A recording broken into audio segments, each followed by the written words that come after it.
그 직업에 귀천이 없다라는 말이 있죠. 그 말 그대로 어떤 일이든 높고 낮음, 귀하고 천함의 구별 없이 모두 존중받아야 한다라는 말입니다. 그 우리나라가 신분제 사회를 지나면서 남아있던 인식이죠. 그 특정 직업을 천대시하던 과거의 생각을 버리고 모든 직업을 동등하게 인정하자라는 말입니다. 이 말은 모든 직업을 동등하게 인정하자라는 말이기도 하고요. 그리고 모든 인간을 동등하게 인정하자는 말이 되기도 합니다. 그러면 우리는 왜 직업을 동등하게 여겨야 하는가? 이유는 굉장히 간단합니다. 그 일이라고 하는 것이 원래 가치를 생산하는 일이기 때문입니다. 아니 가치를 생산하는 과정이기 때문입니다. 그러니까 회사원들이 책상 앞에 앉아서 하는 일, 그리고 가게에서 물건을 파는 일, 그리고 누군가를 위로하고 누군가의 필요를 채우는 일, 그 모든 일들이 가치를 생산하는 과정이기 때문입니다. 우리 주변에 내가 생산한 가치를 필요로 하는 사람들이 있다라는 말이고요. 그래서 내가 생산한 가치를 필요로 하는 사람들이 있기 때문에 우리는 그 직업을 갖고 살아갈 수가 있다라는 말입니다. 그러니까 직업에 귀천이 없다라는 말은 단순히 모든 직업이 존중받아야 한다라는 생각을 넘어서 우리가 살아가는 사회 속에서 우리는 나는 각자의 자리를 맡아 꼭 필요한 일을 하고 있다라는 말이 되기도 합니다. 그런데 이런 생각이 무너지기 시작하면 문제가 시작되는데요. 그걸 잃어버린 사람이 바로 오늘 본문에 나오는 고라라는 사람입니다. 본문 1절 말씀 우리 함께 읽겠습니다. 레위의 증손 고핫의 손자 이스라엘의 아들 다단과 아비람과 벨렛의 아들 온이 당을 짓고, 이 고라라는 사람은요 레위의 증손자, 그리고 고핫의 손자, 그리고 이스할의 아들입니다. 이 고핫 자손 혹시 이제 기억나실지 모르겠습니다. 그 성막 기구를 옮기는 일을 했던 사람들이 바로 이 고핫의 자손, 고핫의 가족들인데요. 그 중에서도 거룩과 직결되는 언약궤, 등잔대 분향단을 옮기는 일을 담당했습니다. 아마 고라도 그런 일을 담당하지 않았을까 싶은데요. 다른 사람들에게 드러나 보이는 일은 아니지만 이스라엘 민족의 제사와 관련된 이 기구를 다루는 일이니까 굉장히 중요한 일을 담당했던 사람입니다. 이스라엘 민족 중에서도 굉장히 중직을 맡았던 가족들입니다. 그런데 중요한 일을 맡았던 이 고라가 모세와 아론에게 반기를 들고 일어나는 겁니다. 본문 2절과 3절 말씀 함께 읽겠습니다. 이스라엘 자손 총회에서 택함을 받은 자 곧 회중 가운데에서 이름 있는 지휘관 250명과 함께 일어나서 모세를 거스르니라. 그들이 모여서 모세와 아론을 거슬러 그들에게 이르되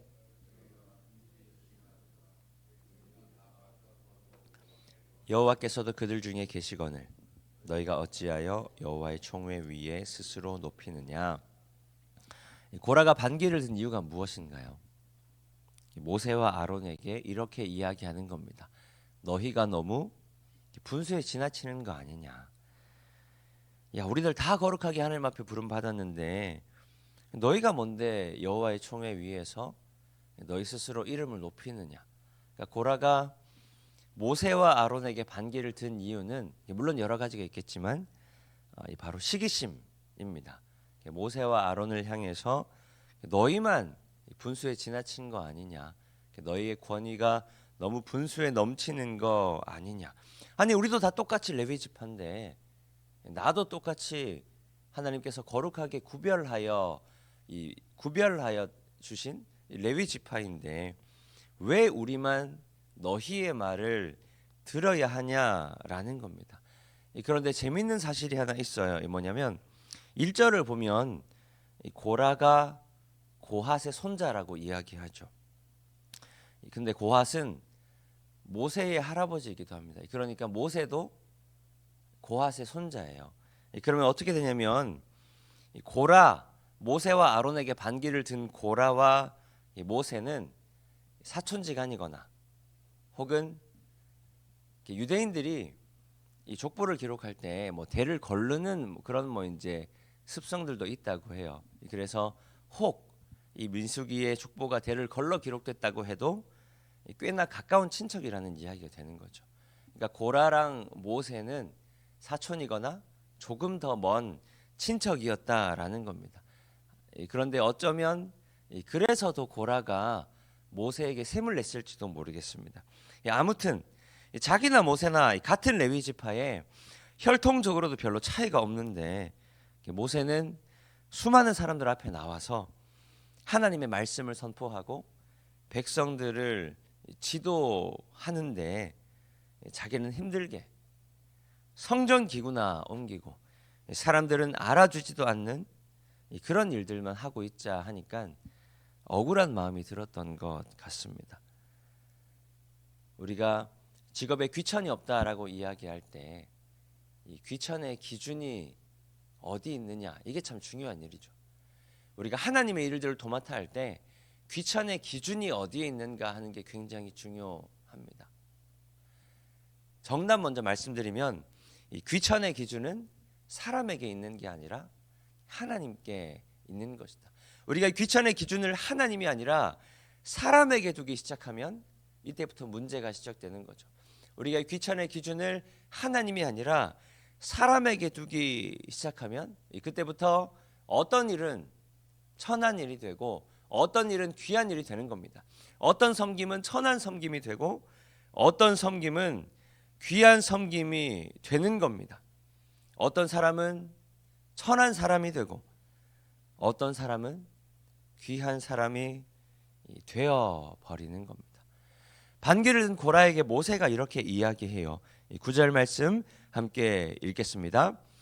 이스라엘의 하나님이 이스라엘 회중에서 너희를 구별하여 자기에게 가까이 하게 하사 여호와의 성막에서 봉사하게 하시며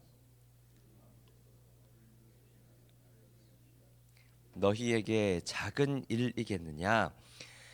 이스라엘의 하나님이 장정만 60만이 넘었던 그 이스라엘의 회중들 가운데 고라 자손 너희를 구별하여 특별히 하나님께 가까이 하게 하시고 또 모든 이스라엘 백성들을 대신하여 성막에서 봉사하게 하셨는데, 그러니까 제사와 관련된 일을 담당하게 하셨는데 그게 어떻게 작은 일이냐라는 겁니다.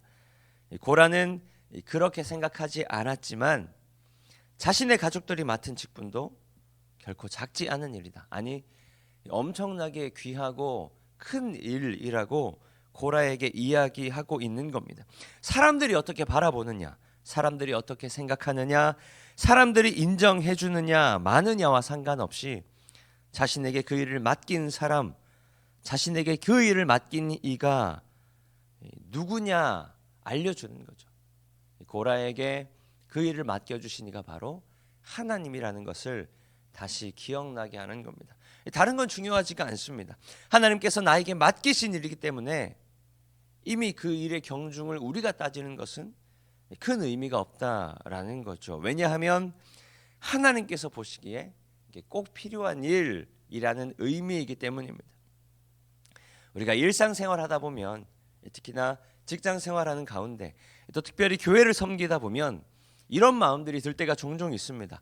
내가 하는 일이 굉장히 천한 일 같아 보이고 또 조금 더 나은 곳에서 조금 더 나은 모양으로 하나님을 섬기고 싶은 마음, 또 일하고 싶은 마음들이 들 때가 있습니다. 하나님보다는 사람들에게 좀 더 인정받고 사람들이 부러워할 만한, 사람들이 우러러 볼 만한 그런 일들, 그런 위치에 가고 싶은 그런 마음들, 그러나 그런 마음이 들 때마다 하나님께서 나를 지금 이곳 가운데로 보내셨고 또 하나님께서 나에게 지금의 일들을 맡기셨다는 것을 우리는 꼭 기억해야 합니다. 사람들이 보기에 또 내가 보기에 조금 부족한 모양일 수도 있지만 지금 나에게 맡겨진 것에 최선을 다할 줄 아는 것, 또 그것들을 통해 하나님께 영광 돌리는 것이 지금 우리가 해야 할 일인 줄 믿습니다. 오늘도 하나님께서 우리에게 하루의 삶을 맡겨주신 줄 믿습니다. 우리는 여러 가지 모양으로 살아가게 되겠지만 그게 어떠한 모양이든 하나님께서 우리에게 맡겨주신 일임을 기억하며 하나님께서 우리에게 맡겨주신 일, 하나님께서 우리에게 맡겨주신 하루의 삶에 우리가 최선을 다해서 성실함으로 우리가 충성됨으로 감당함을 통해서 오늘 맡겨주신 하루의 삶을 통해 오직 하나님께 영광이 되는 우리 모든 성도님들 되시기를 축복합니다. 우리 시간 주신 말씀 기억하며 함께 기도하겠습니다.